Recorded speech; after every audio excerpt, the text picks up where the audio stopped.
We have some breaking developments involving Venezuela as fears of a massive war mount as the United States continues to hit boats leaving Venezuela, striking drug boats leaving Venezuela, rushing military resources to the region. As I've been saying for some time now, it appears there is no turning back. There is no off ramp. The United States is signaling we will strike Venezuela. And now Venezuela is making significant moves of its own that you would only do if you are expecting to enter a military conflict. We're going to break down exactly what is happening, exactly what I think about it, what it means, where we're going to go from here, and how quickly could this situation unravel. We're going to break it all down for everyone. Before we do, as always, please make sure to like and subscribe.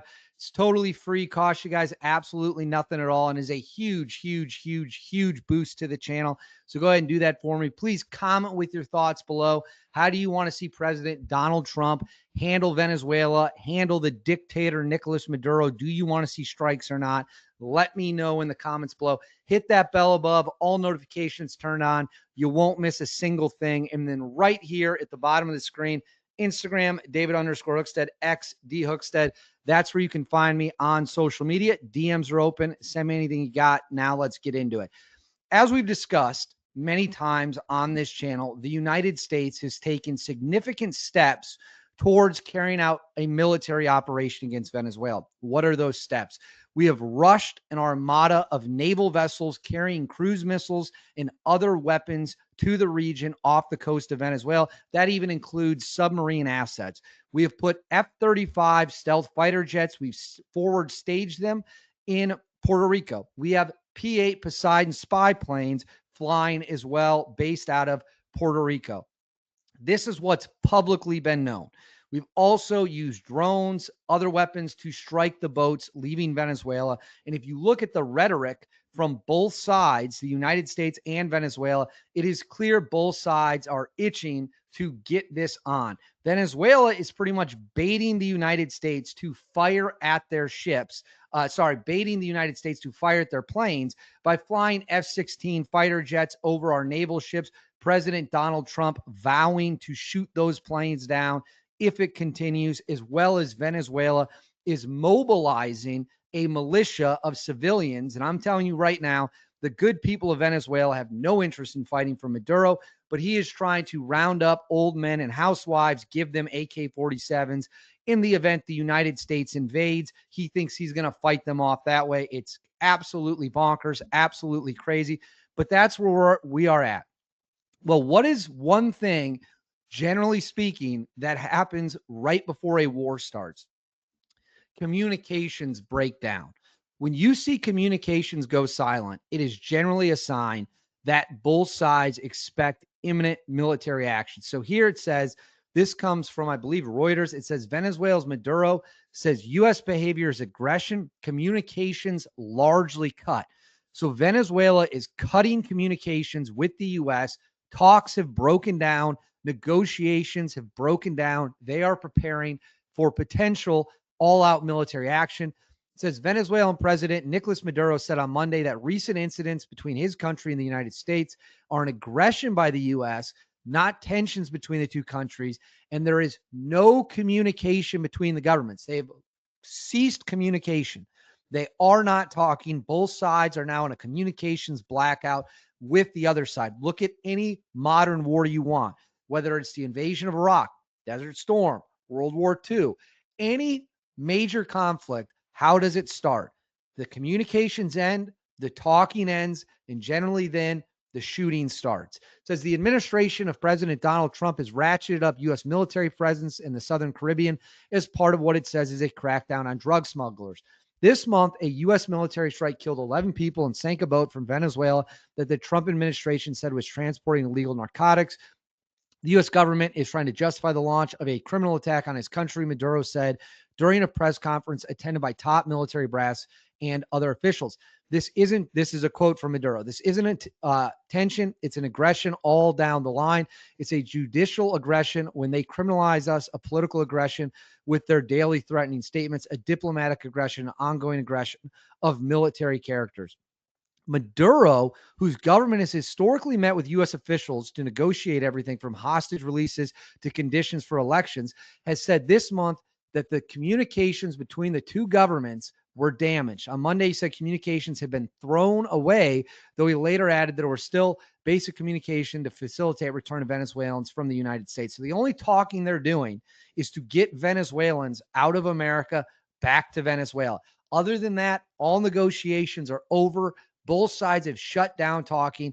And like I said, that is generally a clear sign war is coming. It says that he further says the communications with the government of the U.S. have been thrown away. They've been thrown away by them with their threats of bombs, death, and blackmail.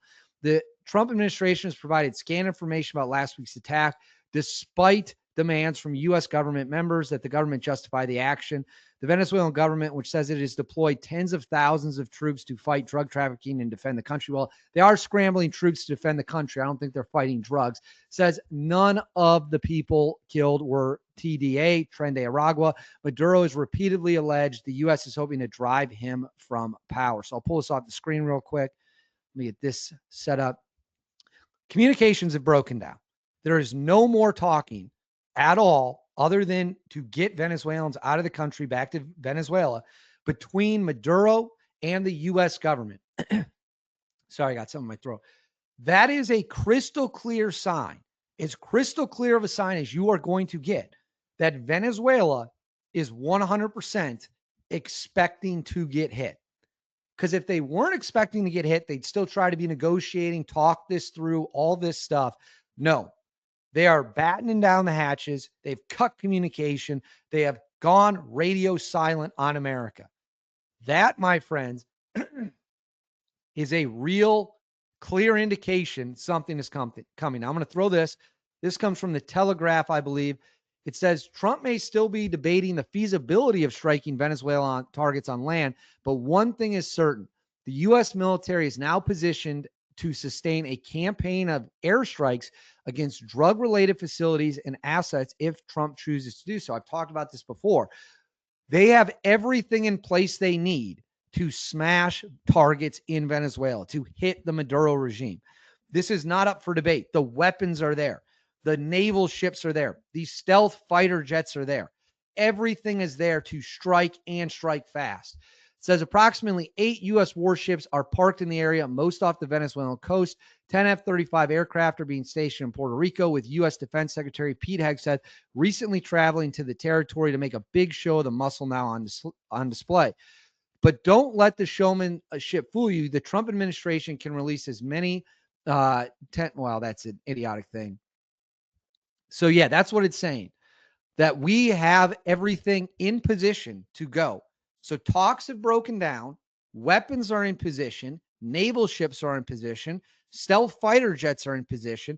Thousands of Marines are practicing amphibious landing in Puerto Rico. This has all the earmarkings of a war. This has all the earmarkings of exactly what happens before a military conflict breaks out. This is the show, ladies and gentlemen. This is what it's all been building for. And if the Venezuelans have cut communication, have cut negotiations, it means they believe there's nothing left to talk about. It means Venezuela believes that the Trump administration and the United States military is going to strike and strike fast and hard. And Maduro is likely on the run. At a minimum, he's living out of a bunker. I'm not sure how anyone can look at the moving pieces and not believe that war is not soon upon us. We don't move this level of military equipment for fun. We do it with the intention of using it. They are practicing amphibious assaults right now in Puerto Rico with thousands of Marines. As I've said before, what do Puerto Rico and Venezuela have in common? Similar terrains, not identical terrains, but similar terrains. We are inching, if not racing towards an imminent conflict with Venezuela. And I don't know how anyone could look at this and think differently. And them cutting communications with America is the clearest sign yet they are preparing for total war. Now, maybe it can be avoided. Maybe he realizes the people of Venezuela will not defend him. I don't know. I can't say. But we are now on the fast path towards something big happening. But I want to know what you guys think. Let me know in the comments below. Do you think this is a sign we will soon have war with Venezuela? Let me know in the comments below. Please make sure to like and subscribe. Totally free. Cost you guys absolutely nothing. Huge, huge, huge boost to the channel. Hit that bell above. All notifications turned on. You won't miss a single video. You'll have the best information on YouTube. And then right here, Instagram, David_Hookstead, X, D Hookstead. That's where you can find me. DMs are open. Send me any information you have. As always, I'll see you all next time.